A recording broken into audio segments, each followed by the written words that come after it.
Hi, my name's Joel. I'm from the Community Engagement team. The ASRC is not just a place, it's a movement. Ultimately, our goal is to see Australia treat all people seeking asylum with dignity and respect. Really, what we're looking for is to be able to close our doors. And so the Community Engagement team, as part of the advocacy and campaign stream, is working with all levels of the community to shift community attitudes so that we don't have to exist again. Our work is informed by substantial research that looks at what kind of conversations we can have to really engage people in the movement. And so as a part of the ASRC community, it's really important that you are equipped with the tools to have conversations with friends, family and key people in your communities when they will inevitably come up. So in 2015, the ASRC, in partnership with the Centre for Australian Progress, commissioned a multi-phase research project to look at the kind of messages and frames and language that we could use to more effectively shift attitudes in the community on people seeking asylum. This research operates in the context of the fact that there's been a lot of great advocacy going on for a very long time in Australia, but ultimately it hasn't been having the intended effect. And the policies impacting on people seeking asylum currently, especially people who have come by boat, are now harsher than they've ever been in our history. So this research is really about unlocking the key to how can we talk to Middle Australia, to people who aren't really actually taking a lot of notice about what's going on. How can we more effectively change hearts and minds in this space?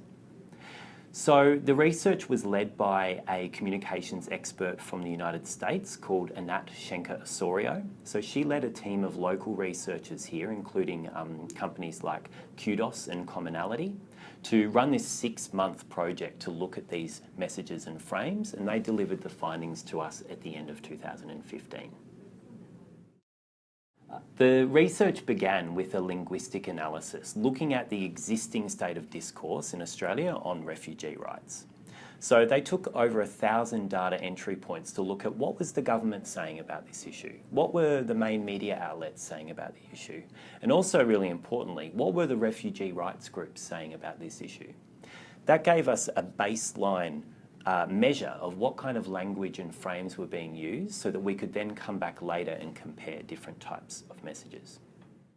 The second stage of the research involved interviews with 54 advocates working in refugee rights, both those with and without lived experience.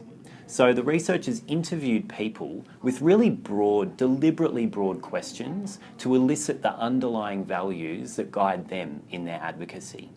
From those interviews, they were then able to craft some broadly themed messages. There are about 14 messages of themes in total that were then drafted to take to the third stage of focus groups. This third stage with the focus groups was really about finding, with those drafted messages created from the interviews, what resonated with people who were persuadable about the issue, what really connected with the base, people who were already on side, and what in those messages was making people fundamentally opposed feel a bit uncomfortable and a bit alienated. The focus groups were conducted in Victoria, New South Wales and Queensland, and they covered a broad spectrum of attitudes and age ranges so that the researchers could really hone in on what those messages were that they were going to take to the final stage. The fourth stage of the research, and this bit's my favourite, was the dial testing. The dial testing involved a group of 1,500 people that was a representative sample of the Australian population. First, people did a quick survey which sorted them into one of 3 groups: base, persuadable or opposition. Base were 20% of the sample, and they are people who are on side. They are people who want to see a more humane and welcoming approach to refugees. Persuadable, that was 56% of the sample, are people who don't have a hardline stance either way. And then 24%, that last remaining part of the sample, they were the opponents, people who want to see the status quo or even harsher policies when it comes to people seeking asylum. Now, the dial testing gives us an amazing insight into the impact that individual words and language has. People listened to a series of messages and were asked to respond instantaneously to what they were hearing. Everyone started with the dial at 50, They went up if they were persuaded by what they were hearing, and went down if they were dissuaded by what they were hearing. So we get that second-by-second analysis of the language. So let's have a look. When you're watching the video, you're going to see 3 lines. First, the green line, that's the persuadable group. So the reaction that we want from the persuadable group to our message is for it to go up. We want people to dial up and say, yes, I'm persuaded by this message. Another line you'll see is the red line. This is the base. This is people who want to see a more humane approach to people seeking asylum. We want that line, of course, to be as high as possible because ultimately the base are the ones, that's us. We're the people who are going to be spreading that message out and reaching the persuadables. The final line you'll see is the blue line, and that's the opponents. And we either want our opponents to not take very much notice, or ultimately, we want them to be feeling a bit uncomfortable about the message. We want their view to become marginalised. So if our message can simultaneously energise the base, persuade the middle, but also alienate the views of the opponents, that's the message we're looking to find.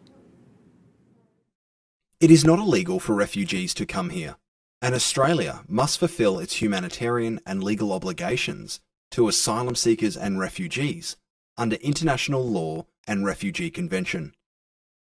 Seeking asylum is a humanitarian issue, rather than an issue of border security or defence, and people fleeing persecution, violence and torture must be treated with compassion and dignity.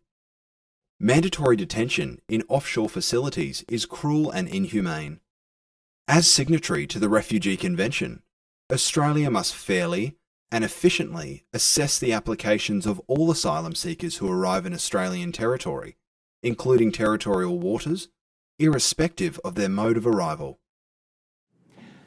That message might have sounded familiar to you because it's called the status quo message. The first stage of the project of that baseline linguistic analysis, this is how this message was created. It's meant to represent an amalgamation of where the refugee rights movement was at when this project was conducted. So that whole idea of it's not illegal to seek asylum and it's not an issue about border protection, these kind of ideas are common themes that we've seen in a lot of refugee rights advocacy. And you can see that the impact wasn't all that exciting for the persuadables. And the persuadables ended that message at a point of about 65 points on the scale. And to compare that for a Secure Our Borders message, which was also tested in the research to measure what the opponents were saying, that one actually came out at about 70 points at the end of the message there. So you can see that directly, that status quo message actually loses when compared to a Secure Our Borders message that is coming from the government. So things that did work in that message were that the persuadables really did react, and everyone reacted, to that idea of treating people with compassion and dignity. And also that idea of creating a fair and efficient process. So you can see that there's some moments there where the persuadables move up, talking about those values of compassion and dignity, and also talking about a way that things can be different, really working with people in an efficient and timely manner. So let's have a look now at another message called unity. We've seen the status quo and we've seen that that loses out when compared to the opponent's message of secure our borders. So this message here gives us some more clues of how we might be able to more positively engage the middle and energise our base at the same time. No matter our differences, most of us believe that all people deserve to live in peace. Our policies for people who come fleeing harm should preserve human dignity and take place in full public view. We cannot allow any abuse against people in detention centres, and we cannot turn an issue of human rights into political bickering. To make sure everyone can flourish, we need to fairly examine each person's asylum case in a safe space and quickly integrate the people we have determined require safety into our communities. This isn't a matter of right or left, but quite simply a matter of right and wrong. So what do you think? You can see there at the beginning of that message, all three groups really moved up, looking at that whole idea of no matter our differences, all of us deserve to live in peace. And you can see that throughout that entire message, The word asylum seekers or refugees wasn't even used at all. It was a really people-centred message, really values-laden, and it had that vision towards the end there of creating a fair and efficient process where we quickly integrate the people we determine require safety into our communities. And it was at that point that the opposition went down a little bit. But that's actually a really good thing. When we're looking at this messaging research, we want to be finding those conversations where our point of view will be the majority. So you saw that the base, totally cool with people integrating in the community. The persuadables were totally cool with it as well. And it was that 24% opposition that didn't really seem persuaded. They were dissuaded by that idea of integration. That's a conversation that we will be the majority. Another element of this message was looking at how it framed detention. You would have seen earlier that the status quo message talked about offshore detention as being cruel and inhumane, and unfortunately the persuadables tanked for that. Now, this research isn't about pandering to what is popular, it's about making popular what needs to be said. So this unity message gives us a much better clue about how we can talk about detention. Do you remember what it said? It said, we cannot allow any abuse against people in detention centres, and we cannot turn an issue of human rights into political bickering. And instead of the persuadables going down that time, they actually went up. So that's an example of taking the moral high ground and using a values-based approach as opposed to a political approach to really reaching those persuadables and shifting that conversation. And you'll see that they ended up slightly over 70, which means they beat the Secure Our Borders message. So in summary, there's no silver bullet message that's going to get us over the line and get that political change instantaneously. However, this research gives us some invaluable insights into the way that people who are persuadable on this issue are engaging with the way we're communicating with them. And there's a lot of strength that can be gained from looking at the findings of this research so that we can more constructively engage with the community and shift attitudes for good, so that Australia has much more humane refugee policies for the future. The findings in summary are not all that surprising, really. Firstly, the recommendation from the researchers is to lead with values, with a message. And we saw that in that unity message of no matter our differences, all of us deserve to live in peace. Leading with values like family, freedom, respect, human dignity, these kind of ideas that are core among all of us have been shown to connect with people so that we get people on the same page before we start talking about the issue at hand. Another one of the key recommendations is to really carefully frame the problem that we're talking about. None of us have answers to the global refugee crisis, but what we can talk about is how our government is choosing to treat people who are here right now in our community, and that's all of our business. Another big recommendation is, of course, to be solutions focused. Not just talk about how bad things are and get lost in that trap of the problem, but actually dip in, talk about it in a values frame, but then come out and talk about how things can be different. And there's some great examples around the world and of course at a community level here among us as well, that we can be talking about as great alternatives to the policies that the government is currently imposing on people seeking asylum. But above all from this research, the key recommendation is to humanise the debate. And the best thing that any of us can be doing if we do not have lived experience of seeking asylum is to be listening first to those who do and creating more spaces so that people who have been through this process themselves can share their views on that process and we can take leadership from them.